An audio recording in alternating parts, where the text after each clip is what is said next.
used the term or label the Black Untouchables of India. Right. Now, my interest, now you see, in the United States, where I'm located, we don't know much of anything at all about caste. We are taught to see things in terms of black and white. So everything, in my generation at least, we see things through a racial lens. So in the early 1970s, I was a university student, and I read a book called The Destruction of Black Civilization. And this book was very important because it was the first book that I read that said we had a history as African people before slavery and colonization, and that thousands and thousands of years ago, there was a black population in India. Well, I was fascinated, and I began to study that. Somehow, through the writings of another African-American scholar, a man named Clyde Winters, I came across Dalit Voice.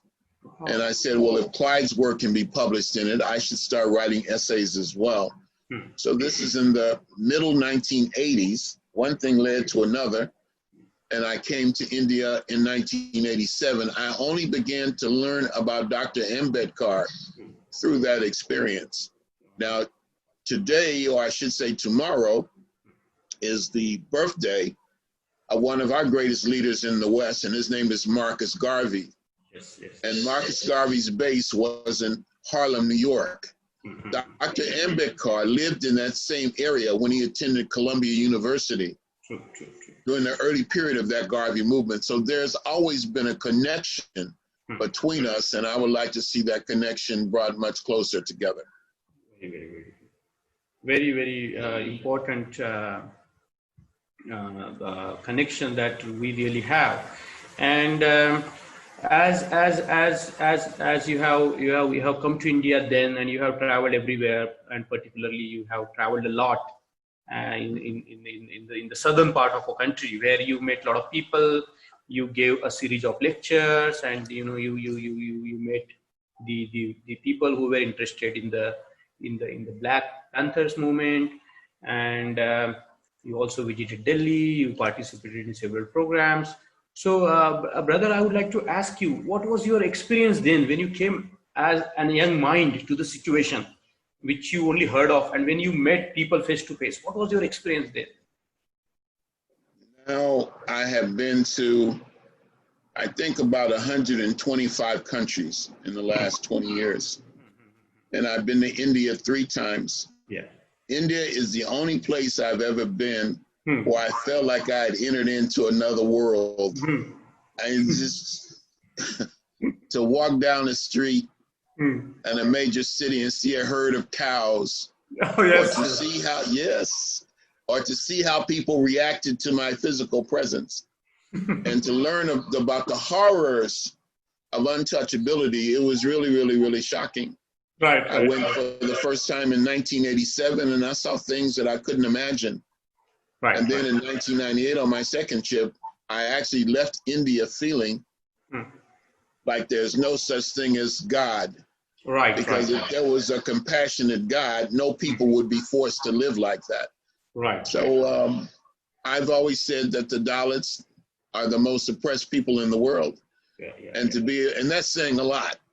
So to actually be there and physically see it was shocking and revolting, but also very encouraging, because I met people who were the lowest of the low, but who had their dignity and their pride and their strength.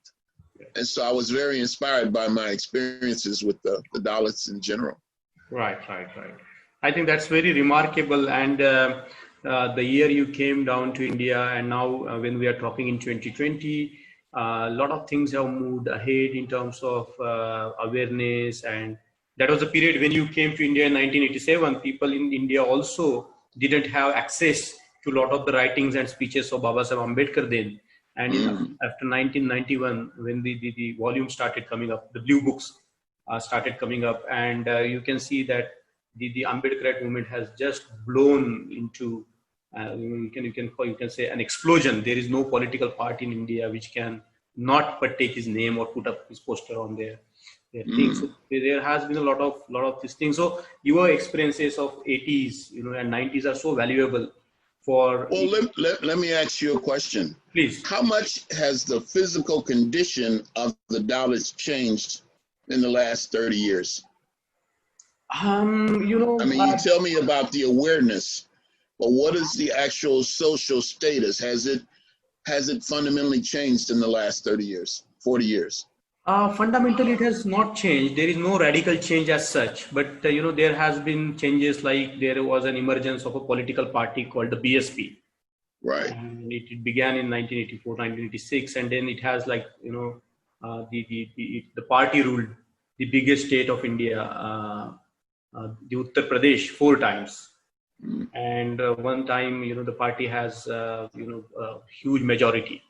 And okay. The chief minister ruled for about 5 years with a complete control over the state. And the civil rights groups have risen everywhere, and there is a kind of a voice of the Ambedkarites that can be heard.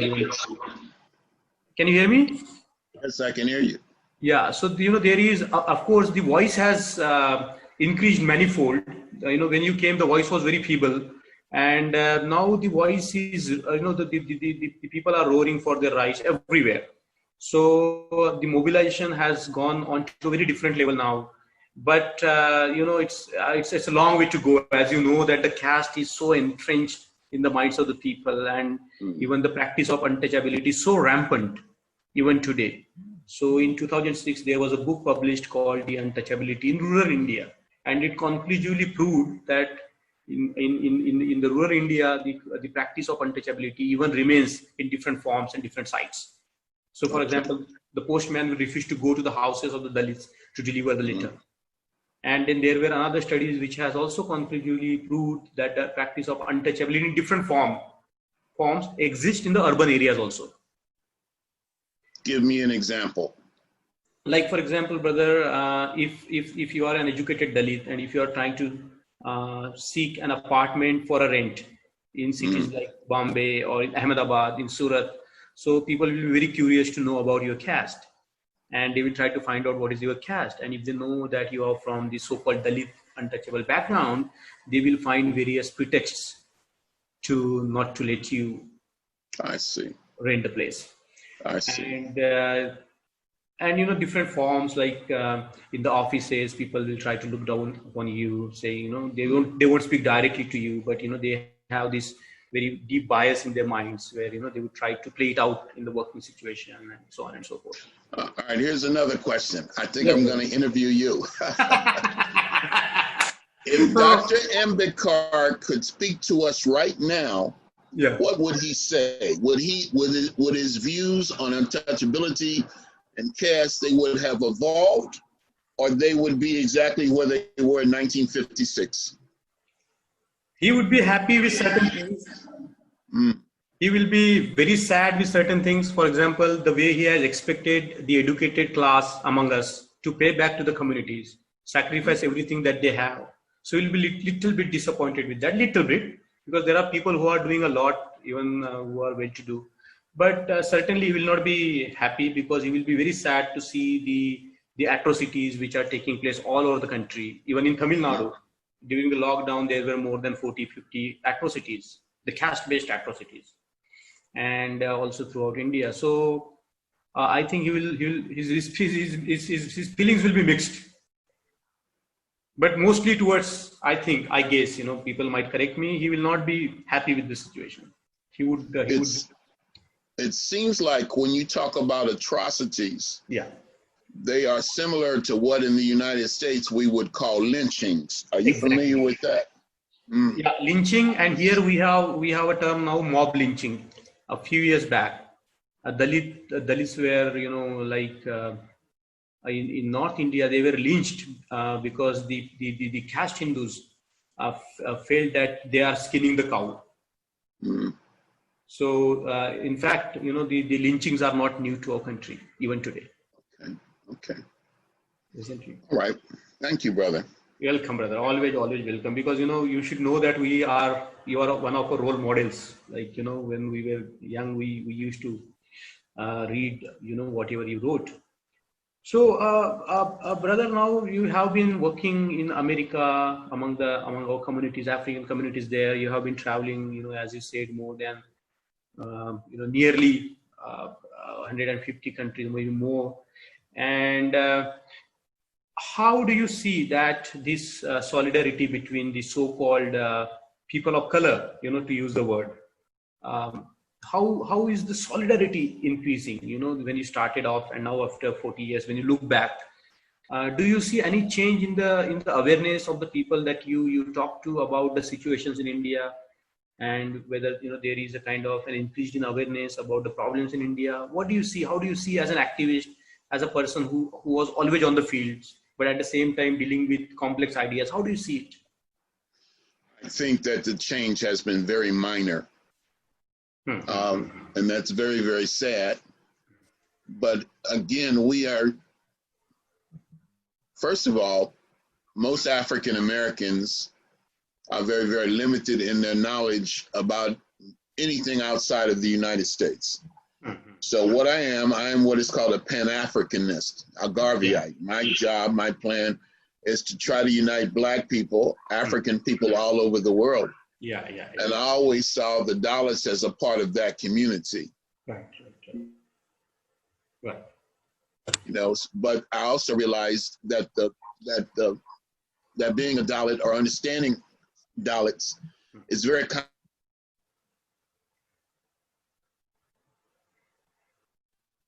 and that's why I find myself asking you, and again, if for example, I see that internet is a little unstable here. No problem. For example, on my Facebook page and in my lectures, I show pictures of Black people in India, mostly tribals or Adivasis. Yeah. And people are not able to distinguish between, in other words, put it this way, most people don't know really what a Dalit or an untouchable is. Right. So it's very, very basic. In fact, for the people on this side of the water who are listening, explain what is a Dalit, what is an untouchable. Give us a basic explanation that I can use that you would be comfortable with and people would understand. Right. So you still see that there is a huge gap between what you envision and what is out there in the reality. Very much so. Right. So, brother, can you tell us what can be the ways and means to build this, the great gap between our communities out there and the communities out here in India? I think that what we're doing right now is very, very important and actually even historic. I think that we have to really just get down to the basics. Tell us right now, what is a Dalit? What is an untouchable for people who don't know, who are in the United States? Let me hear directly from you. Okay, so brother Rashidi, the problem of untouchability, what is called untouchability, has the historic origin in the so-called Brahminical texts like the Purush Sukta in Rigveda, where it has been said that the human beings are produced from the different parts of the body organs of Brahma, the mythical being. Okay, and this is called what it can be called the system of graded inequality, where the inequality is graded. And the untouchables, though they are not part of the Varna system, they have been considered to be lower than the 4 Varnas at the bottom of it. So historically, they have been looked down as the untouchables, and means if you touch them, their touch will pollute you. But not only they were treated as untouchables, but in some cases unapproachables. Even if you approach them, your body will be polluted. And in some cases also unseeables. Okay, so if you lay your eyes on them, that will also pollute you. So that was kind of a Brahminical Hindu idea, which has a huge sanctity of the religion, according to which the people were treated as untouchables, as the polluted people, or as the even we can say lesser humans. And their population is huge. Now we reckon how large? How many? Maybe at present, the population of United States, 300 million people. You think that's an accurate number? 300 million untouchables in India. See, if we say 1.4 billion people in India right now, and 20% according to the sample survey, national sample survey data, is 20% of them are the untouchables or Dalits. Okay. And about 9% tribals, Adivasis, as you mentioned. So, you know, that figure might be more than even 300. If you take Dalits and tribals together, that's more than 300 million people. But untouchability was abolished in the Indian Constitution. It was abolished, but, you know, it's so much into the hearts of the people because they believe that it's their religious practice that they should practice it. So the laws have changed. And even the practice of untouchability is punishable by the punishable offense. Despite of that, it still continues to haunt the people. So if or people out there would like to know about the practice of untouchability, is like one has to think in terms of the Manu Smriti. So Manu is equivalent to what you can say the Jim Crow, the laws of Jim Crow, the segregation that people will live outside the main localities. There will be segregated things for them. They cannot enter the public places. They cannot enter the temples, and they cannot marry with people outside their caste. If they do it, they will be killed, lynched. Even today, it is done. So if untouchable boy is in love with a caste Hindu girl, and you know, if they are found, there are cases like in my state, a boy was in love with a girl from the so-called upper caste. His eyes were gouged out. Recently, like it's like 4 years back. So you know, if you want to relate it with our the problems that our brothers and sisters faced in America, I think the near equivalent will be comparing the Manu Smriti. There was this ancient Brahminical saint who codified these laws into this kind of the degrading system of despising the human beings and lifting some human beings above. Now, what is the difference, or is there a difference between an untouchable and a Dalit? Tell us about the relevance of those terms, please. Right. So Dalit was a term which came into which came to define the untouchables. So, for example, the meaning of the word Dalit is broken people, grounded one, whose humanity is shattered. Okay, the people whose humanity is completely shattered. So the Dalit is now the word chosen by the people who were trying to fight the operation of caste after Babasaheb Ambedkar. And even when he was there, this term was used. So it is a broad term where, you know, any oppressed community can be included. So, for example, if we talk about our black brothers and sisters who are oppressed there, from our point of view, they are also Dalits, grounded one, broken one. Their individuality, their humanity shattered into pieces. So this is the meaning of the word Dalit, brother. So untouchable now is considered an offensive word. If someone calls you an untouchable, you are angry, you are offended. Yes. Very much so. Very much so. Not like America, because in America, untouchable is somebody who cannot touch, whom you cannot touch. They are above everybody. But in India, untouchable is somebody who is completely down, lesser human. So the word untouchable for you would be like the N word is in the United States? Yes. It's a pejorative term. Yan word for us. It's like calling our brothers and sisters a Negro there, a nigger there, and calling untouchable here. And people try to patronize the communities. Like person like Gandhi, he used to call Harijan, which means the illegitimate son of the gods. That was a connotation for this. Like, you know, in the United States, our people were called boy, oh boy, hey boy, like that. Now, how much of untouchability, how much of caste is based on race? And what is the relation? Maybe the better. Okay, I'll just let you answer that question. How do you address the issue of race and untouchability in caste, please? Right. We have been dwelling on this question for a long time, and we found that the original classification, this graded inequality, has the name called Varna Varna system. Now Varna means color. And when this four the parts of the Varna system, they had the color codes. So for the top Brahmins, they had a code, white code. And for the Shudras, which is like 50% of India's population, Shudras, and below that Ati Shudra, Dalits and Adivasis, they had been given the black code.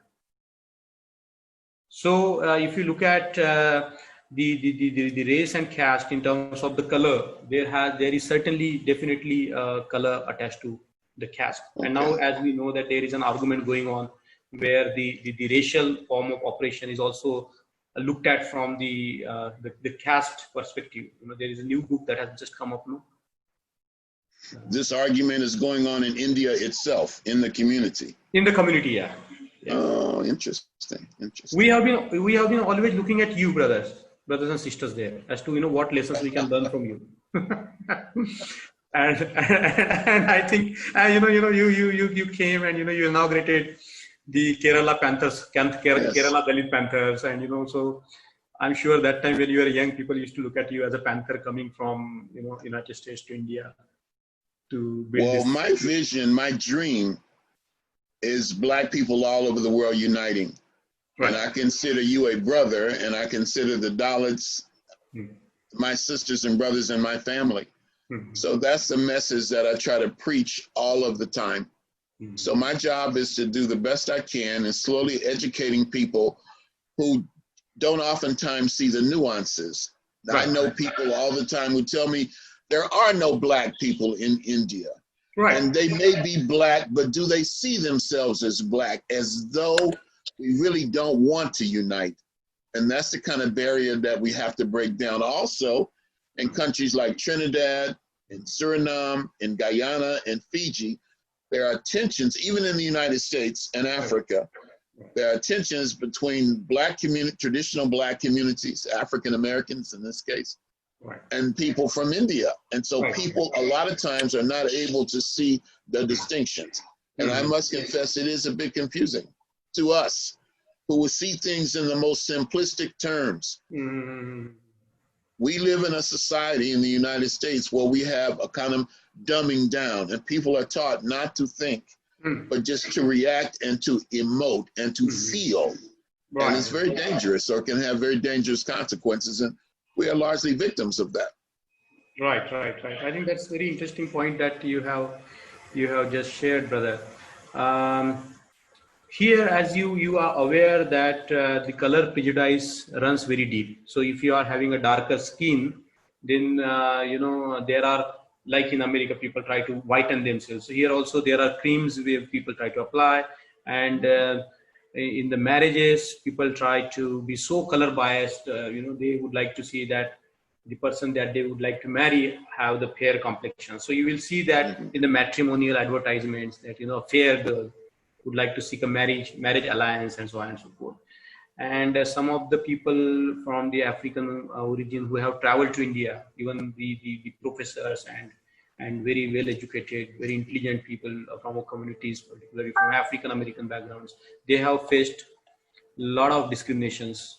There was a professor from Columbia University, I think. He has written about his experiences on the streets of Delhi as to how he was, mocked upon and looked down by the Indians. So the color is very much a reality in this country. Now, many people would say that the reason you are so color conscious in India is because of the British, and that they brought their racial attitudes to India with them. But I don't think that's accurate. What is your view on that? That's not accurate, because the color has been a problem. You can see the problem of color in the Indian history.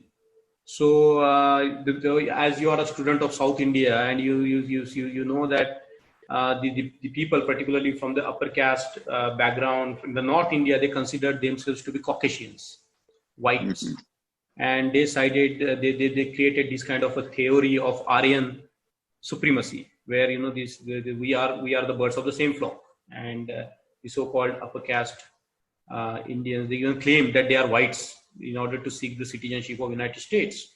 And they also wrote letters to the American governments that the people living in the south of India, they are the Black people. They are not really whites. So, history has it that the color is not something imported. The idea of color is not something imported from the outside. Now, is it possible, and I just want you to respond to this because I posted something on my Facebook page that was very controversial. It is possible to be black and a Brahmin, correct? I know. I have. It's true. It's correct. But what happens is, even the colors are mixed.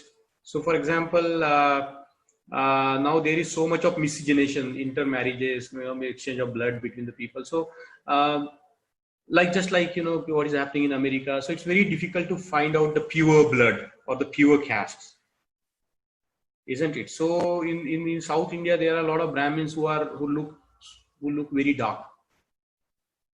But generally, the color white goes with the Brahmins. I posted a photograph of a black Brahmin on my Facebook page the other day, and people were very angry about that.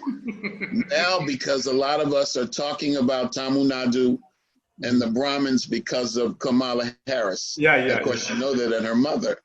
I thought it would be an opportunity to educate people about caste and untouchability and race in India. And I think I really alienated a number of people, and I apologize for that. No. Actually, people are very, because of this rise in the Hindu nationalism and the kind of power that they have. And this is the BJP. BJP, yeah, BJP. But they have been in power for a long time now, right? Something like 30 years. They are having a second term of power. They had ruled for 5 years, and now there's another 5 years to go. And 2019 they came to power again. And it will go till 2024. And they are a Hindu nationalist movement. Hindu nationalist movement came from the very strong sort of ideas of the supremacy of certain castes. Okay. So that's a very tricky sort of an area. So from the Indian perspective, it's still a very, very tricky issue. So I think we can sort it out afterwards. Not a problem. Okay. People love you here, so I don't think these controversies matter a lot. Oh, I'm not worried about it. It's okay. So, brother, I think the audience here will be very interested to know from you. What do you think about the life and mission of Baba Saheb Ambedkar? Oh, I love him. I think he's one of the greatest leaders, not just in modern times, but humanity has ever produced. Right. So I have nothing but positive things to say about his fierce will and determination, his genius, his vision. I think I have, 10 volumes, 8 or 10 volumes of his work that I got in India. So Ambedkar is one of our greatest leaders, and I have tremendous respect and admiration for him. Right. I think now there are 22 volumes. So if you need me to 22. Yeah. If you need me to send them, I will be very happy to find a way to send them across to you. Yes. Brother. I think that he also ties us together. Yeah. Now, Marcus Garvey, who I was talking about, the great leader from the Western world, Jamaica, and Dr. Ambedkar, both read a very important book by an African American called Up from Slavery, and were very much inspired by that. And I know Dr. Ambedkar he corresponded with another African American intellectual named W.E.B. Du Bois. Yes. And so I wish more of us knew more about Dr. Ambedkar and less about Gandhi. No, that's not true. We need to know about Gandhi, but we need to know the real Gandhi, not just the Gandhi that we see in the movie. But I think we would all benefit from Dr. Ambedkar's teaching. I will just share one incident. I have shared it often. One of our friends, his name is an African American professor in Indiana University. He comes to India often, brings African American professors now from last few years. So in one of the conferences, he said that we have Martin Luther King, we have Brother Malcolm, we have Thurgood Marshall, we have W.E.B. Du Bois, and all these beautiful, very important people in our movement. And you can combine their shades together and you get Baba Saheb Ambedkar. Yes, I think so. I think even more than that. More than that. Garvey, we have Elijah Muhammad, we have Frederick Douglass. And yeah. yes, Dr. Ambedkar is a composite of all of those men. So it Now, was, here's a question for you. yes, brother. What about great women, Dalit women, or heroic women in Indian history, or even in the movement today? There are a lot, because as you know that Baba Saheb Ambedkar linked the emancipation of from the caste problem with the emancipation of the women. Very good. You cannot annihilate the caste without annihilating the bondage in which our women live. So the caste is basically an endogamous system where the groups are closed through the marriages, and that has a bearing on controlling the sexuality of the women here and different forms of operation. So you cannot have liberation from the caste without the liberation from the patriarchal attitude. Very good, very good. So we have. What about all the rapes in India? You hear so many stories about horrific accounts of rape in India. How would you comment on that? As you know that this is a culture which has always treated women as inferior, and women in general, but women from the untouchable communities, they feel they have a lot of they have to face a lot of discrimination in terms of the caste, in terms of the class, poverty, in terms of the gender. So the rapes are happening all the time, to humiliate women, to humiliate the men from their communities, and so on and so forth.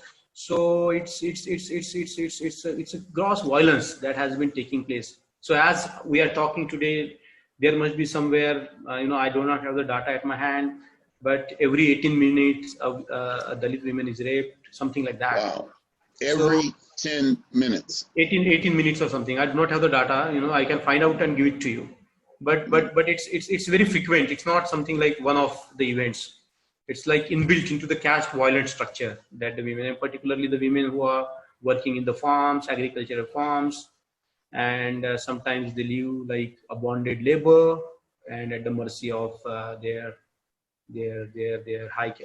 caste Hindu masters, and so on and so forth. So the problem is there. The problem of rape is there. But there are some very remarkable women which has arisen in the communities. One of them is definitely Mayawati, who has ruled one of the biggest states in our country for a long time, and she's very strong. The law and order situation in the state is horrible, in one of the backward states of India. And they are everywhere. There are a lot of women who are now leading from the front. Okay. All right. And one more question. What about the pandemic? The coronavirus, how is it affecting the Dalit community? I think the Dalits are the worst hit by the coronavirus, brother. They are the worst hit by the coronavirus because what has happened is the lockdown was so sudden that the people couldn't plan. So a lot of people who are working as laborers in the cities, millions of them, they had nowhere to go because the construction site stopped in the big cities. So people walked like 1,000 kilometers to reach to their places. No food, and no conveyance to reach to their places. So the plights of the Dalits was so huge, and a lot of them, majority of us, depends on the daily wages. So if your job is gone for a month, you face a horrible economic situation. What part of India which is the most difficult part of India for Dalits? Is there a particular state or region where untouchability is more harsh than others? It's an all India phenomena. But if we go by the state data, you can see Uttar Pradesh, even the state I live, Maharashtra, Bihar. So we cannot say that this is like all over the places. Even in Tamil Nadu, so-called very economically developed state, even in Kerala, which is considered to be one of the paragon of the development, in everywhere the places. So very difficult. There are rankings which, according to the crimes data collected by the government, but you can say that it's everywhere, brother, all over the countries. And even why we have to go to stay in India, even in America, there is a Cisco case where the where the upper caste managers oppressed their subordinate on the caste prejudice, and it has migrated now everywhere. It is there. The same would be for Nepal and Pakistan and Bangladesh. Yes, Muslim, yes. and they are also Muslim countries, Bangladesh and Pakistan. Yes, yes, yes. But untouchability can still be said to exist there? Yes, yes, yes, yes. In Nepal and in Bangladesh, and also in Pakistan and Nepal, Bangladesh, Pakistan. They have been like there is a problem of untouchability, a big problem of untouchability. Same with Sri Lanka. Yes, among those people who migrated from Tamil Nadu, and they are living on the plantations on the hills. All right. There is a problem of untouchability. Definitely. All right, my brother, I've been able to ask you a lot of questions, and I appreciate that, because it's good for me to hear it directly from you as I try to teach and explain to sisters and brothers. Do you have any additional questions for me or from the audience, perhaps? Let me check, because I definitely have one question. While you answer that, I will check on the Facebook whether there are other questions for you. That's fine. And the question is like, you have this vision of Africocentric vision. Okay. And you have been involved in that movement for a long time, creating narratives and finding the historical resources to push your point.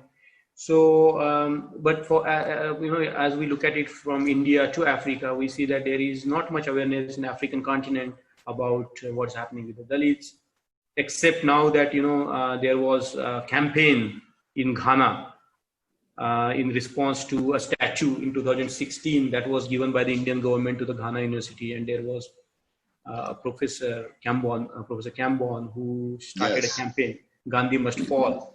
So, like what I'm saying is, like we in the era of Black Lives Matter, we see that the movement has, international, Belgium, everywhere people are now standing up. Whatever, we don't know the result of it, but there is certainly a kind of enthusiasm for that. So, in your experience of last 40 years, how do you see this African consciousness, Pan-African consciousness, Africa-centric movements are developing? If they are, how they are developing? It's developing rapidly, and it's very, very positive. African Americans, our ancestors, as you know, were taken away from Africa and enslaved and brought to America. So there's always been a division between African Americans and Africa. There's always a kind of, I guess you could say, a dichotomy. We love Africa, but Africa is far away. And we wonder about our relationship to Africa. And then at the same time, we are proud in our own way of African identity. And you see it in little ways. For example, the names we give our children. One of the very common names now for an African boy is Kobe. The basketball player Kobe Bryant. Now, I don't know if he had any African consciousness at all, but he had the name. A few years ago, there was the film Black Panther about this mythical African king. Very popular movie, And that really resonated with African Americans, because deep down inside, we all want to feel proud of ourselves. We all want to feel like we come from people who gave something important to the world. And so I think the level of consciousness is good, and it's growing. I'm very proud of the people who have been demonstrating in the streets. It was sparked mostly because of the murder of George Floyd. But I think that people in general are protesting against injustice. And that injustice takes many forms. And now more and more people see Gandhi not as the saint, but as a sinner who had contemptuous attitudes about Black people, who was apparently the enemy of the Dalits or Untouchables of India. And so I was glad to see that statue come down. Now, the reason Gandhi is important to many African Americans is because of the association with Martin Luther King. And the strategies of nonviolence. I asked you early on if you think Dr. Ambedkar's views would have evolved over the last 60, 70 years since his death. But I would ask that same question about Martin Luther King and Malcolm X. If they were alive today, Yeah. how would they see the world differently than than they seem to have seen it in the 1960s? Now, I'll say this last thing. Yeah. Martin Luther King and Malcolm were really growing. They were in their 30s when they were murdered. They were only in their 30s. They were young men. Yeah. Before Martin Luther King died, he was talking about Black Power. Yeah. He was talking about against the war in Vietnam. Yeah. I think that he was moving ahead, and I think that he would have disavowed his relationship with Gandhi over time. I think that's very correct. That's very correct, brother. Because now there are new evidences which says that when Martin Luther King came to India in Kerala, he was called the Untouchable, and he was so shocked. And then he went back to America and he said that yes, indeed we are the Untouchables. And when he went to Delhi and met Nehru, he was so amazed with the provisions of the constitution in India, and they were so progressive, according to Martin Luther King. And they say that the poor people's campaign that he launched at the end of before he died was a little bit informed by his reading of the Constitution of India. But unfortunately, nobody told him that there was a man like Baba Ambedkar who has really. So we see that there was a kind of an upper caste hegemony over this narrative, where they tried to link the colony with the category of race, and not the category of race with the category of caste, and slavery untouchability. So now I think our generation needs to really clarify that, and you will be very happy to know that Martin Luther King's son came to India, and he gave a public speech where he said that his father and Dr. Ambedkar were the revolutionary brothers. Really? Yeah. Oh, wonderful. Revolutionary brothers. So I think I think among the communities up there is a lot of if not mass change is transformation is going on, but there are a lot of cracks in the consciousness of the people where the things are beginning to happen. Very good. So let me check whether there are any questions. But before we conclude, I would like to ask you one question. As an elder of the movement, in both America and in India as well, as an elder, guardian sort of a personality of the our people. I don't know. I'm sorry if you don't like the word, but I would say that it's okay. I'm comfortable with it. You are the elder in the movement, and you have really devoted your life to the communities everywhere. And as you speak, we can see that your heart lies among the Ambedkarite communities in our country. So, what kind of a message that you would like to give to the young people, both here and in America and everywhere you go? Because you have developed this network of beautiful friendships all over the globe. So as an elder brother in the movement, elder to all of us, most of us, in fact, what kind of a message that you would like to give to us? I think there are a number of messages. Let me give you what I think are the most important ones that I've learned from my role in the movement. I began I get what we call the movement when I was a university student, 17, 18 years old, and I turned 66 today. So I've been doing this for the better part of 50 years. Right. There have been times when I've had my doubts and I wondered, but I've somehow managed to keep going. One of the most important things is to realize that no matter how hard you work, no matter how hard you try, you can't do it by yourself. We must be organized. And that's one of the key things. Number two, no matter how hard you try, no matter how much you work, no matter how much energy you put into it, changes are not going to come immediately. That the revolution that we're talking about, empowerment, the breaking of slavery, is going to take generations of struggle. But you have to do your part now. Number three, don't wait for our people to unite. A lot of times we say that Black people have to unite, we have to get together. This is true, but that doesn't mean you can't begin to act on a day-to-day basis about your contribution to the struggle. And then the last thing I would say is we must, again, not get frustrated when we don't see immediate results. Right. The problems that we have today didn't start today, and they didn't start yesterday, and they're not going to end tomorrow. So prepare yourself for generations of struggle. And don't give up and throw in the towel when the results are not immediate. Those are the lessons that I've learned from being in the movement for a long time. Right. As I encourage people to ask you questions. So if you have another 10 to 15 minutes, brother, I can take the questions. It depends on your time. How are you? No, let's do it. Let's do it. So one of the questions that is being asked is, what is the relevance of Dr. Ambedkar for the movement of Black Lives Matter? And how Martin Luther King for the struggle of liberation of Dalits? Like, not Martin Luther King, but the host of our people there, the leaders there, like W. Du Bois, Marcus Garvey, and all our great leaders there. So what is the relevance of Baba Ambedkar to the Black Lives Matter movement, and what is the relevance of our great elders from United States to the people of India? Like, that we were inspired by the Black Panthers movement very much here. Exactly. So please. Well, what I would say is that we can take inspiration, all of us, from Dr. Ambedkar based on the times that he lived in.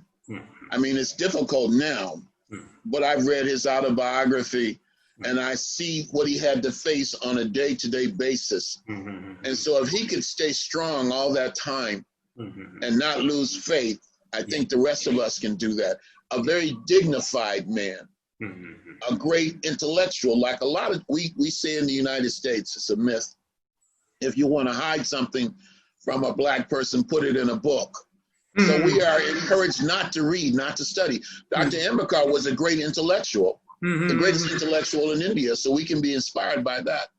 But I think that the most important thing, lessons in terms of Martin Luther King and Dr. Ambedkar, is that the struggles are a global struggle.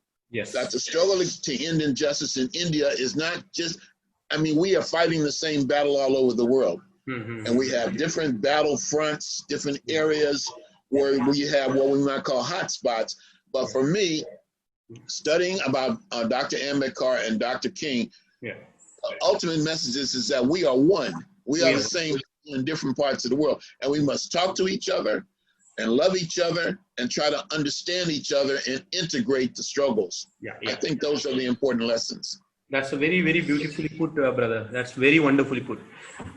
This problem of Gandhi is very critical here, because as we know that there has been a kind of a propaganda by the government of India and even Christian missionaries to put Gandhi as, pose Gandhi as somebody who was the emancipator of the Dalits, but we know that he was somebody who has opposed the rights of the untouchables here, and therefore these questions always pop up all the time, like can you please deliberate more on Gandhi and African Americans sort of interaction, if anything, if you would like to add to that.